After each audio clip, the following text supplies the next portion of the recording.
The old German shepherd had been Jake's partner for 6 years, 3 of them in Afghanistan, clearing routes, sniffing out IEDs before they could take a leg or a life, and 3 more here at home, retired now, gray around the muzzle, but still sharper than any alarm system. Jake had learned a long time ago that when Diesel went still like that, ears locked forward, something was wrong. "What is it, boy?"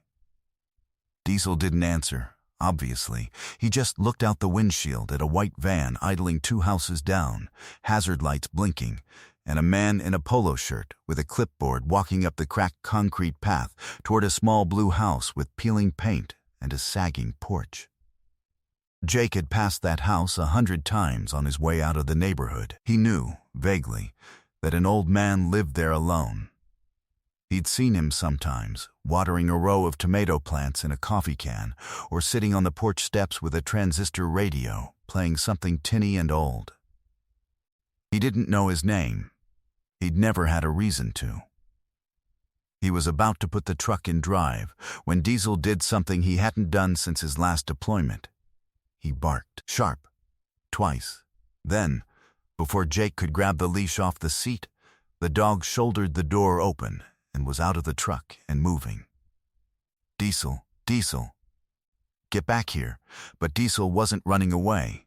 He was running toward the van. By the time Jake caught up, jogging across 2 front lawns with his heart hammering, Diesel had planted himself directly in front of the van's bumper. Head low, body squared off, not growling exactly, but radiating a kind of stillness that made the man with the clipboard stop dead in his tracks. "Whoa. Hey, control your dog," the man said, taking a step back toward the van. "He's not going to hurt you. He's just—" Jake didn't finish the sentence because he didn't actually know what Diesel was doing. In 6 years, the dog had never once acted like this off a command. That's when the screen door of the blue house creaked open, and an old man stepped out onto the porch in a flannel shirt buttoned wrong, one hand gripping the rail like it was the only thing keeping him upright. "Don't you touch that animal," the old man said, voice cracking but firm. "And don't you touch my house either." The man with the clipboard sighed like this was a conversation he'd had 100 times. "Mr.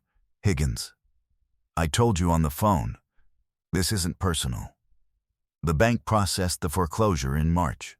I have the paperwork. You were served. I never got served nothing. It's all documented, sir." The man held up the clipboard as if that settled it. Jake stood there for a second, one hand resting on Diesel's collar, feeling strangely like a bystander in his own neighborhood. He should have just apologized for his dog and gone back to the truck. It wasn't his business. But Diesel still hadn't moved, and Diesel had never, not once, planted himself in front of danger that wasn't real. "Sir," Jake said to the old man, "you mind if I take a look at that paperwork?" The old man squinted at him. "Who are you?" "Jake, I live a couple streets over. Blue truck." He nodded toward it. "This is Diesel. Used to be Marine Corps, both of us." Something shifted in the old man's face at that, just slightly. "Walter," he said. "Walter Higgins. Army, Korea." The clipboard man cleared his throat. "Gentlemen, I really do need to proceed. You've got 5 minutes, Jake said in a voice that hadn't seen daylight since his last deployment. The kind of voice that didn't ask twice. The man blinked then, strangely nodded and stepped back toward his van. Up close, Walter's hands shook as he pulled a folder of papers from just inside the screen door. Bills, notices, a few opened envelopes with red-stamped letters on them. Jake sat down on the porch step next to him, Diesel lying down at their feet like he'd done his job, and was content to supervise the rest. It didn't take long to see what had happened. Walter's wife had handled the finances for 40 years before she passed 18 months ago. After that, paperwork started slipping. A property tax reassessment had come in. A mortgage modification offer he didn't understand, never signed, sat unanswered in a drawer. Then default notices. Then this. I get confused with all the letters, Walter admitted, looking down at his hands. Eleanor used to read it all to me. I let it pile up. That happened to your discharge paperwork too? Jake asked, only half joking. Walter almost smiled. No, I kept that one safe. Jake looked over the documents again, the actual mortgage numbers, and something didn't sit right. He wasn't a lawyer, but he'd spent 2 years after his own discharge doing intake work at a veterans assistance office downtown, helping guys untangle exactly this kind of mess, paperwork nobody explained, deadlines nobody flagged, services nobody told them existed. Walter, I think there's a stop on this. Not a guarantee. But there's a process for exactly this. Veterans facing foreclosure because of missed notices, especially after losing a spouse who handled things. There's an emergency hardship review. It buys time, sometimes a full reversal, if you catch it before the property actually changes hands. Today's the day it changes hands, Walter said quietly. Jake stood up and looked toward the van. The man with the clipboard was on his phone, clearly stalling, clearly uncomfortable, clearly a guy who didn't enjoy this part of his job either.